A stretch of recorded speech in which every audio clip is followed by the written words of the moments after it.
జిల్లాలోని గ్రంథాలయాలను ఉపయోగించుకొని విద్యార్థులు జ్ఞానవంతులు కావాలన్నారు తెలంగాణ రాష్ట్ర చీఫ్ విప్ పట్నం మహేందర్ రెడ్డి. వికారాబాద్ జిల్లాలోని అంబేద్కర్ భవన్లో నిర్వహించిన 57వ జాతీయ గ్రంథాలయ వారోత్సవాల జిల్లా స్థాయి ముగింపు కార్యక్రమంలో పాల్గొన్నారు. మరిన్ని నిధులు కేటాయించి గ్రంథాలయాలకు సౌకర్యాలు సమకూరుస్తామన్నారు. విద్యార్థులను పుస్తక పఠనం వైపు తల్లిదండ్రులు ప్రోత్సహించాలన్నారు మహేందర్ రెడ్డి.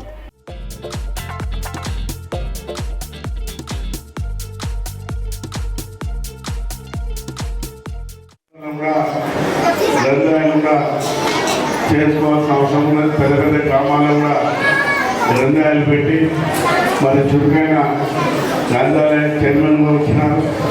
వారు కూడా మరి ఎక్కడైతే ఇంకా గ్రంథాలయాలు అవసరం ఉన్నాయో తప్పకుండా సహకరించి దానికి తోడుగా స్పీకర్ గారు మేమంతా కూడా వారికి తప్పకుండా సహకరిస్తాం. మరి ఇక్కడ 3,10,000 బుక్స్ అన్నీ ఉన్నాయని చెప్పి కూడా చెప్పడం కూడా జరుగుతున్నది. మరి ఏదైతే గ్రంథాల్లో మనం పోయి చదువుకుంటున్నప్పుడు కానీ అక్కడ మరి చాలామంది మీ అందరూ కూడా పరిచయాలు అవుతారు.